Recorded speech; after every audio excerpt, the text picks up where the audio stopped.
الله من الشيطان الرجيم. بسم الله الرحمن الرحيم. ومنهم من عاهد الله لئن آتانا من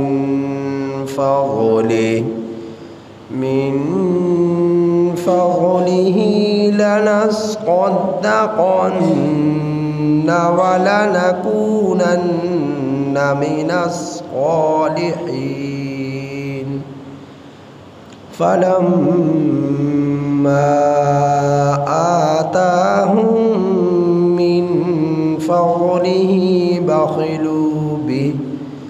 بخلوا به وتولوا وهم معرضون. فأعقبهم نفاقا في قلوبهم إلى يوم يلقونه بما أخلفوا الله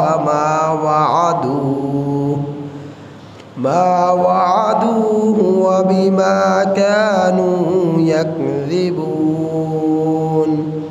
ألم يعلموا أن الله يعلم سرهم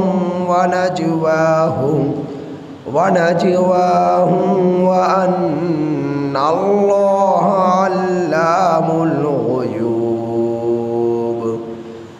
الذين يلمزون المتطوعين من المؤمنين في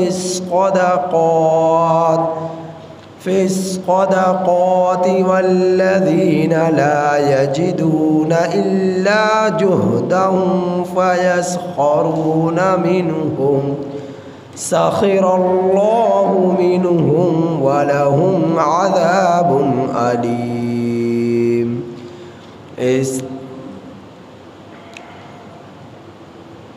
یہ سورہ توبہ کی آیت نمبر 75 تا 79 آپ حضرات کے سامنے تلاوت ہوئی.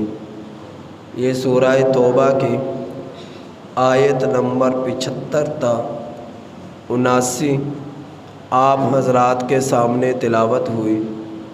ان آیات کریمہ کا ترجمہ یہ ہے: وَمِنْهُمْ مَنْ عَاهَدَ اللَّهَ، اور ان لوگوں میں سے بعض وہ لوگ ہیں کہ جنہوں نے اللہ سے عہد کیا. لَئِنْ آتَانَا، البتہ اگر ہمیں اللہ تعالیٰ دے، من فضلہ، اپنے فضل سے، لنصدقن، البتہ ہم ضرور بضرور صدقات کریں. وَلَنَكُونَنَّ مِنَ الصَّالِحِينَ، اور البتہ ضرور بضرور ہم ہو جائیں نیک لوگوں میں سے. فَلَمَّا، پھر جس وقت، آتاہم من فضلہ، اللہ تعالیٰ نے ان کو دیا اپنے فضل سے. پھر جس وقت اللہ تعالیٰ نے ان کو دیا اپنے فضل سے، بخلوا بہ، یہ لوگوں نے اس کے ساتھ بخل کیا. تو یہ ان لوگوں نے اس کے ساتھ بخل کیا. وَتَوَلَّوْا، اور یہ لوگ اعراض کرنے اور انہوں نے اعراض کیا. وَهُمْ مُعْرِضُونَ، اور یہ لوگ اعراض کرنے والے ہوئے. فَأَعْقَبَهُمْ، پس اللہ تعالیٰ نے ان کے پیچھے لگا دیا. نفاقاً، نفاق کو، فی قلوبہم، ان کے دلوں میں، سو اللہ تعالیٰ نے ان کے دلوں میں ان کے پیچھے نفاق کو لگا دیا۔ اِلیٰ یوم یلقونہ، اس دن تک جس دن یہ لوگ اللہ سے ملاقات کریں گے۔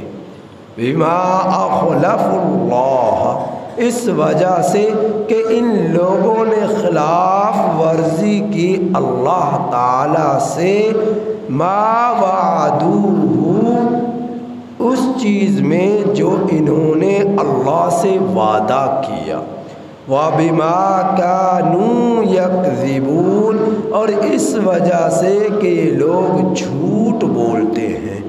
أَلَمْ يَعْلَمُوا، کیا یہ لوگ نہیں جانتے، أَنَّ اللَّهَ، بے شک اللہ تعالی، يَعْلَمُ، جانتا ہے، سِرَّهُمْ، ان کی خفیہ چیزوں کو، خفیہ باتوں کو، بے شک اللہ تعالی جانتا ہے ان کی خفیہ باتوں کو، وَنَجْوَاهُمْ، اور ان کی سرگوشیوں کو، وَأَنَّ اللَّهَ، اور بے شک اللہ تعالی، علام الغیوب، غیب کو جاننے والا ہے۔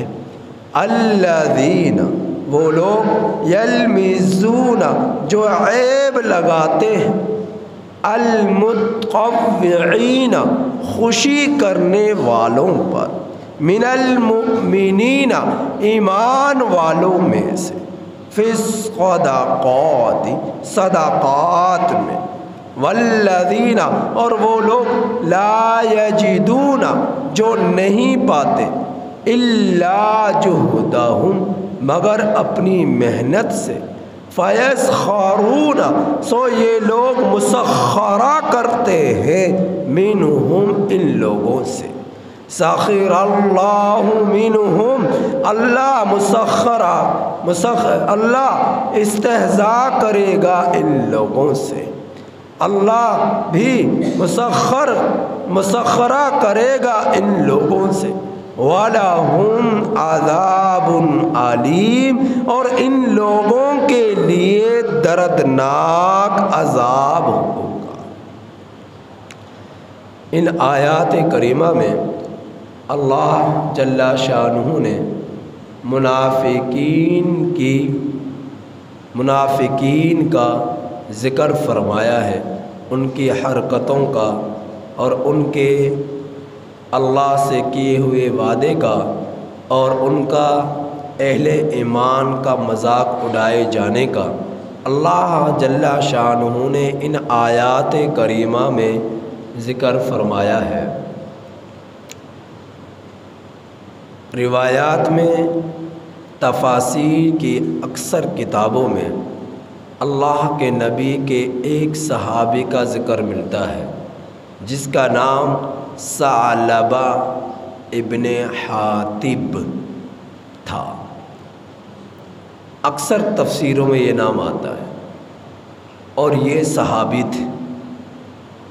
ایک نام اور ہے، وہ ہے ثعلبہ ابن ابی حاطب، ایک ہے ثعلبہ ابن حاطب، ایک ہے ثعلبہ ابن ابی حاطب۔ ثعلبہ ابن حاطب، یہ قطعی بات ہے کہ یہ صحابی رسول صلی اللہ علیہ وسلم تھے، اور ثعلبہ ابن ابی حاطب یہ منافق تھا، نام دونوں کے ایک جیسے ہیں، والدیت بھی ایک جیسی ہے، لیکن فرق کیا ہے، ایک ابن حاطب ہے اور دوسرے ابن ابی حاطب ہے۔ تو یہ جو ابن ابی حاطب ہے یہ منافق تھا، اور جو ثعلبہ ابن حاطب ہے یہ پکے صحابی اور پکے مسلمان تھے۔ تو ثعلبہ ابن ابی حاطب یہ نبی کریم صلی اللہ علیہ وسلم کے پاس آیا اور آ کر کہنے لگا، اے اللہ کے رسول صلی اللہ علیہ وسلم، آپ اللہ پاک سے دعا کیجئے کہ اللہ جل شانہ مجھے مال عطا فرمائے، دولت عطا فرمائے، مال اور دولت میں فراوانی عطا فرمائے۔ اللہ کے رسول صلی اللہ علیہ وسلم نے فرمایا کہ دیکھو مال اور دولت کی فراوانی طلب نہ کرو، کیونکہ مال اور دولت کے حقوق ہوتے ہیں اور ہو سکتا ہے تم وہ حقوق ادا نہ کر پاؤ۔ بہت بھاری ذمہ داری بڑھ جاتی ہے جب مال اور دولت کی فراوانی ہو جاتی ہے۔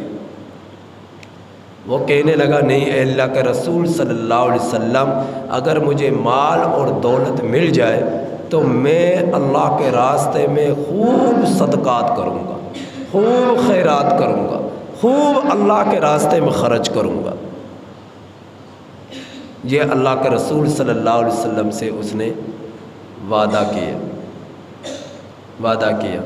اللہ کے رسول صلی اللہ علیہ وسلم نے اللہ پاک سے دعا کر دی، اے اللہ ثعلبہ ابن ابی حاتب کے مال میں